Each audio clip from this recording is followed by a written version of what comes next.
Hello friends, कैसे हो? जी के 2020 यूट्यूब चैनल में आप सभी दोस्तों का हार्दिक स्वागत है। एनसीईआरटी की वीडियो सीरीज में आज हम कक्षा 8 की ज्योग्राफी की टेक्स्ट बुक जिसका 5वां अध्याय है उद्योग, जी हाँ, इंडस्ट्रीज की बात इस वीडियो में हम करने वाले हैं। और इस अध्याय में जो भी इंपॉर्टेंट क्वेश्चन निकल सकते थे उनको भी हमने यह टॉपिक में कवर कर लिया है। तो दोस्तों वीडियो में लास्ट तक बने रहिए। लास्ट में कमेंट सेक्शन में जरूर बताना कि यह वीडियो आपको कैसा लगा। तो आज का हमारा टॉपिक है उद्योग। और दोस्तों आज इस वीडियो में हम उद्योगों के प्रकार के बारे में पढ़ने वाले हैं। तो उद्योगों का वर्गीकरण किस किस आधार पर किया जाता है? देखो, उद्योगों का वर्गीकरण कच्चा माल, आकार और स्वामित्व के आधार पर किया जा सकता है। कच्चा माल, दोस्तों यदि हम वन में से कच्चा माल प्राप्त करते हैं, कृषि में से कच्चा माल प्राप्त करते हैं, या तो हम जमीन में से कोई खनिज निकालते हैं, तो कच्चे माल के आधार पर भी उद्योगों का वर्गीकरण किया जा सकता है। आकार के आधार पर कोई कुटीर उद्योग यानी कि लघु उद्योग होते हैं, तो कोई बड़े निवेश की जरूरत होती है, ऐसे बड़े पैमाने पर भी उद्योग स्थापित किए जाते हैं। तो आकार के आधार पर भी उद्योगों के प्रकार पड़ते हैं। स्वामित्व, स्वामित्व के आधार पर दोस्तों निजी कंपनी का यानी कि कोई निजी व्यक्ति हो या कोई कंपनी हो, उनके द्वारा उद्योग स्थापित किया गया हो, या जाहिर उपक्रम का कोई उद्योग हो, तो यह स्वामित्व के आधार पर भी उद्योगों के प्रकार पड़ते हैं। तो देखो, उद्योगों का वर्गीकरण कच्चा माल, आकार और स्वामित्व के आधार पर किया जा सकता है। चलिए दोस्तों, एक क्वेश्चन, उद्योगों का वर्गीकरण किस आधार पर किया जा सकता है बताइए? कच्चे माल पर, आकार के आधार पर, स्वामित्व के आधार पर भी उद्योगों का वर्गीकरण किया जा सकता है। तो उपयुक्त सभी आधार पर हम उद्योगों का वर्गीकरण कर सकते हैं। सही आंसर बनेगा ऑप्शन डी। सबसे पहले दोस्तों हम कच्चे माल के आधार पर उद्योगों के जो प्रकार पड़ते हैं उनके बारे में पढ़े। तो कच्चे माल के उपयोग के आधार पर उद्योग कृषि आधारित, खनिज आधारित, समुद्र आधारित और वन आधारित हो सकते हैं। दोस्तों हम कच्चा माल कहां कहां से प्राप्त करते हैं? कृषि में से, खनिज जमीन में से कोई खनिज निकालते हैं, समुद्र में से मछली प्राप्त करते हैं और मछलियों में से तेल भी बनता है। तो वन में से लकड़ी हम प्राप्त करते हैं और इनमें से फर्नीचर बनाया जाता है। तो इसी प्रकार कच्चे माल के आधार पर उद्योगों का वर्गीकरण देखें तो कृषि आधारित, खनिज आधारित, समुद्र आधारित और वन आधारित हो सकते हैं। सबसे पहले कृषि आधारित उद्योगों की बात करें तो कृषि आधारित उद्योग कच्चे माल के रूप में वनस्पति और जंतु आधारित उत्पादों का उपयोग करते हैं। खाद्य संसाधन, वनस्पति तेल, सूती वस्त्र, डेयरी उत्पाद और चर्म उद्योग कृषि आधारित उद्योग के उदाहरण है। एक बार फिर से पढ़ लो। कृषि आधारित उद्योग कच्चे माल के रूप में वनस्पति, जंतु आधारित उत्पादों का उपयोग करते हैं। खाद्य संसाधन, वनस्पति तेल, सूती वस्त्र, डेयरी उत्पाद और चर्म उद्योग कृषि आधारित उद्योगों के उदाहरण है। तो यहां से एक आपके लिए क्वेश्चन, कौन से उद्योग कृषि आधारित, खनिज आधारित, समुद्र आधारित और वनस्पति आधारित हो सकते हैं? कौन से उद्योग कृषि आधारित, खनिज आधारित, समुद्र आधारित और वनस्पति आधारित हो सकते हैं? कच्चे माल आधारित उद्योग दोस्तों इस प्रकार के उद्योग हो सकते हैं। ओके, सही आंसर बनेगा ऑप्शन ए। आगे खनिज आधारित उद्योगों की बात करें तो खनिज आधारित उद्योग प्राथमिक उद्योग है जो खनिज अयस्कों का उपयोग कच्चे माल के रूप में कर सकते हैं। जमीन में से खनिज अयस्क निकाला जाता है और यह खनिज अयस्क का उपयोग कच्चे माल के रूप में किया जा सकता है। इन उद्योगों के उत्पादन अन्य उद्योगों का पोषण करते हैं। क्या? इन उद्योगों के उत्पाद अन्य उद्योगों का पोषण करते हैं। मान लीजिए कि हमने जमीन में से लौह अयस्क निकाला, बाद में लोहा या तो इस्पात बनाया गया और इस्पात का इस्तेमाल हम कोई और उद्योगों के कोई फर्नीचर या तो बड़े बड़े टेंट उद्योगों का जो पूरा स्ट्रक्चर है वो स्थापित करने के लिए हम लोहा या इस्पात का इस्तेमाल करते हैं। अयस्क से निर्मित लोहा खनिज आधारित उद्योगों का उदाहरण है, उत्पादन है। क्या? अयस्क से निर्मित लोहा खनिज आधारित उद्योगों का उत्पाद है। यह कोई अन्य उत्पादों के विनिर्माण के लिए कच्चे माल के रूप में प्रयुक्त किया जाता है। क्या लोहा का किसी अन्य उद्योगों के निर्माण में भी हम इस्तेमाल करते हैं, जैसा कि भारी मशीनों का निर्माण करना, भवन निर्माण सामग्री तथा रेल के डिब्बे बनाने में भी लोहे का ही इस्तेमाल करते हैं। इमेज में आप देख सकते हैं दोस्तों, हमारे भारत देश में यह रेल के डिब्बे बनाने की फैक्ट्री कहां स्थापित की गई है? नीचे कमेंट सेक्शन में जरूर बताना। क से नाम स्टार्ट होता है। ओके, अयस्क से निर्मित लोहा खनिज आधारित उद्योगों का उत्पाद है। यह कई अन्य उत्पादों के विनिर्माण के लिए कच्चे माल के रूप में प्रयुक्त किया जाता है, जैसे भारी मशीनों का निर्माण करना, भवन निर्माण सामग्री तथा रेल के डिब्बे बनाने में भी लोहे का इस्तेमाल किया जाता है। चलिए क्वेश्चन, खनिज आधारित उद्योग किसके निर्माण में महत्वपूर्ण योगदान देते हैं? खनिज आधारित उद्योग किसके निर्माण में महत्वपूर्ण योगदान देते हैं? तो भारी मशीनों का निर्माण करना हो, भवन निर्माण या रेल के डिब्बे बनाने में भी हम लोहे का इस्तेमाल करते हैं। तो सही आंसर बनता है ऑप्शन डी। आगे बात करते हैं समुद्र आधारित उद्योग के। समुद्र आधारित उद्योग सागरों और महासागरों से प्राप्त उत्पादों का उपयोग कच्चे माल के रूप में करते हैं। समुद्री खाद्य प्रसंस्करण उद्योग और मत्स्य तेल निर्माण इसके कुछ उदाहरण है। यहां पर पढ़ो क्या लिखा है, फिश ऑयल।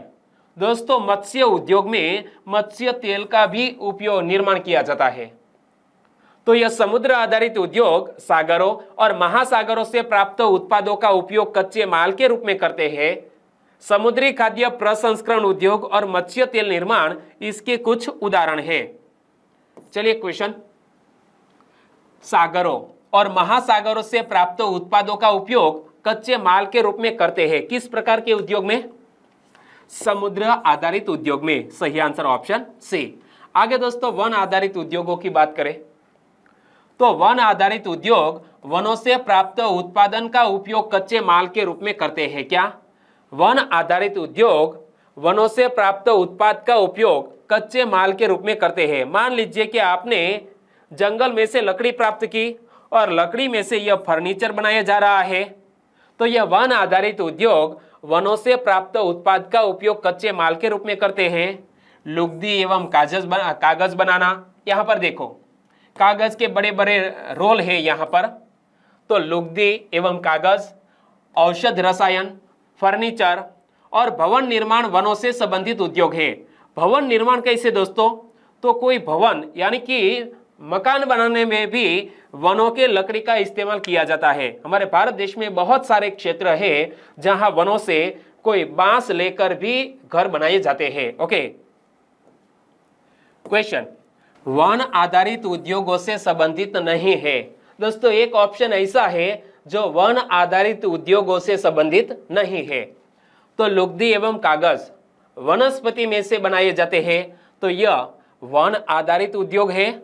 औषध रसायन वन आधारित उद्योग, फर्नीचर भी वन आधारित उद्योग है, लेकिन डेयरी उत्पाद वन आधारित नहीं, कृषि आधारित उद्योग है। तो सही आंसर बनेगा ऑप्शन सी। आकार के आधार पर उद्योगों को कितने विभागों में वर्गीकृत किया जा सकता है? 2 विभागों में, एक लघु आकार के उद्योग और दूसरा बृहद आकार के उद्योग। देखो, उद्योगों के आकार का तात्पर्य निवेश की गई पूंजी की राशि, नियोजित लोगों की संख्या और उत्पादन की मात्रा से है। आकार के आधार पर उद्योगों को 2 भागों में बांटा जा सकता है, एक लघु आकार के उद्योग और दूसरा बृहद आकार के उद्योग। एक बार फिर से पढ़ लो कि उद्योगों के आकार का तात्पर्य निवेश की गई पूंजी की राशि, नियोजित लोगों की संख्या, उत्पादन की मात्रा से है। आकार के आधार पर उद्योगों को 2 भागों में बांटा जा सकता है, लघु आकार के उद्योग और बृहद आकार के उद्योग। चलिए क्वेश्चन, उद्योगों के आकार का तात्पर्य किससे नहीं है? 4 ऑप्शन में से उद्योगों के आकार से संबंधित एक ऑप्शन नहीं है। तो पूंजी की राशि यह उद्योगों के आकार पर बहुत बड़ा प्रभाव डालती है। यदि अधिक पूंजी निवेश करेंगे तो बड़ा उद्योग स्थापित कर सकेंगे। नियोजित लोगों की संख्या भी असर करती है। हाथ से उत्पादों का निर्माण, दोस्तों यह गलत है, क्योंकि हाथों से उत्पादों का निर्माण करना यह कुटीर उद्योग का ही एक ऑप्शन हो सकता है। ओके, तो हमारा आंसर बनेगा ऑप्शन सी। बाकी उत्पादन की मात्रा भी उद्योगों के आकार से संबंधित है। आकार के आधार पर उद्योगों को कितने भागों में बांटा जा सकता है? आकार के आधार पर उद्योगों को कितने विभागों में बांटा जा सकता है? 2 भागों में, लघु आकार के उद्योग और दूसरा क्या आया था? बृहद आकार के उद्योग। तो सही आंसर बनेगा ऑप्शन बी, ये। कुटीर या घरेलू उद्योगों की बात करें, इमेज में आप देख सकते हैं कि यहाँ दोस्तों बांस की पट्टियों में से कोई ऐसे आकार की वस्तु निर्माण की जा रही है, टोकरी बनाई जा रही है। तो यहाँ पर मिट्टी में से क्या बनाया जा रहा है? मिट्टी में से बर्तन बनाए जा रहे हैं। तो यह कुटीर उद्योग या तो घरेलू उद्योगों के एग्जाम्पल है। कुटीर या घरेलू उद्योग छोटे पैमाने के उद्योग है जिसमें दस्तकारों के द्वारा उत्पादों का निर्माण हाथ से होता है। टोकरी की बुनाई करना, मिट्टी के बर्तन बनाना और अन्य हस्तनिर्मित वस्तुएं कुटीर उद्योगों के एग्जाम्पल है। क्वेश्चन, कौन से उद्योग में दस्तकारों के द्वारा उत्पादों का निर्माण हाथ से होता है?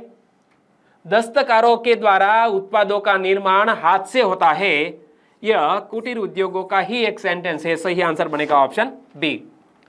बड़े पैमाने के उद्योग जो बड़ी मात्रा में वस्तुओं का उत्पादन करते हैं, उनकी तुलना में छोटे पैमाने के उद्योग कम पूंजी व प्रौद्योगिकी का उपयोग करते हैं। बड़े पैमाने के उद्योगों में पूंजी का निवेश अधिक और प्रयुक्त प्रौद्योगिकी उच्च स्तरीय होती है। इमेज में आप देख सकते हैं। इमेज के जरिए आप अंदाजा लगाओ कि यह छोटे पैमाने के उद्योग है या बड़े पैमाने का उद्योग है। ओके, यह बड़े पैमाने का उद्योग है क्योंकि यहाँ अधिक पूंजी का निवेश किया गया है और जो टेक्नोलॉजी है वो भी उच्च स्तरीय है। तो बड़े पैमाने के उद्योग जो बड़ी मात्रा में वस्तुओं का उत्पादन करते हैं, उनकी तुलना में छोटे पैमाने के उद्योग कम पूंजी व प्रौद्योगिकी का उपयोग करते हैं। बड़े पैमाने के उद्योगों में पूंजी का निवेश अधिक और प्रयुक्त प्रौद्योगिकी उच्च स्तरीय होती है। रेशम बुनाई और खाद्य प्रक्रमण उद्योग लघु पैमानों के उद्योगों के एग्जाम्पल है। तो ऑटोमोबाइल और भारी मशीनों का उत्पादन बड़े पैमाने के उद्योग है। क्या? यह रेशम बुनाई और खाद्य प्रक्रमण उद्योग लघु पैमाने के उद्योग है, जबकि ऑटोमोबाइल और भारी मशीनों का उत्पादन बड़े पैमाने के उद्योग है। आगे दोस्तों, स्वामित्व के आधार पर उद्योगों का जो वर्गीकरण किया गया है उनकी बात करें तो स्वामित्व के आधार पर उद्योगों को निजी क्षेत्र, राज्य स्वामित्व अथवा सार्वजनिक क्षेत्र, संयुक्त क्षेत्र और सहकारी क्षेत्र में वर्गीकृत किया जा सकता है। स्वामित्व के आधार पर उद्योगों को 4 क्षेत्रों में वर्गीकृत किया जा सकता है। एक तो निजी क्षेत्र, दूसरा राज्य स्वामित्व अथवा सार्वजनिक क्षेत्र, तीसरा है संयुक्त क्षेत्र और चौथा है सहकारी क्षेत्र। निजी क्षेत्र के उद्योगों का स्वामित्व और संचालन या तो एक व्यक्ति द्वारा या व्यक्तियों के समूह द्वारा किया जाता है। सार्वजनिक क्षेत्र के उद्योगों का स्वामित्व और संचालन सरकार द्वारा होता है, जैसा कि हिंदुस्तान एरोनॉटिक्स लिमिटेड और steel authority of India limited, यह दोनों सरकार द्वारा संचालित होते हैं। तो यह सार्वजनिक क्षेत्र के उद्योगों के एग्जाम्पल है। ओके, एक बार फिर से पढ़ो कि निजी क्षेत्र के उद्योगों का स्वामित्व और संचालन या तो कोई एक व्यक्ति या तो व्यक्तियों के समूह द्वारा किया जाता है, जबकि सार्वजनिक क्षेत्र के उद्योगों का स्वामित्व और संचालन सरकार द्वारा होता है, जैसा कि हिंदुस्तान एरोनॉटिक्स लिमिटेड और steel authority of India limited. तो यहां से एक क्वेश्चन बनता है, हिंदुस्तान एरोनॉटिक्स लिमिटेड और steel authority of India limited किस प्रकार के उद्योग है? बताइए। हिंदुस्तान एरोनॉटिक्स लिमिटेड और steel authority of India limited किस प्रकार के उद्योग है? यह सार्वजनिक क्षेत्र के एग्जाम्पल है। सही आंसर ऑप्शन ए। संयुक्त क्षेत्र के उद्योगों का स्वामित्व और संचालन राज्यों और व्यक्तियों अथवा व्यक्तियों के समूह द्वारा होता है, जैसा कि मारुति उद्योग लिमिटेड संयुक्त क्षेत्र के उद्योग का एक उदाहरण है। इमेज में आप देख सकते हैं, मारुति उद्योग लिमिटेड संयुक्त क्षेत्र के उद्योग का एक उदाहरण है। चलिए आंसर बताइए, संयुक्त क्षेत्र का उद्योग है कौन सा? संयुक्त क्षेत्र का उद्योग है मारुति उद्योग लिमिटेड, यह संयुक्त क्षेत्र का उद्योग है।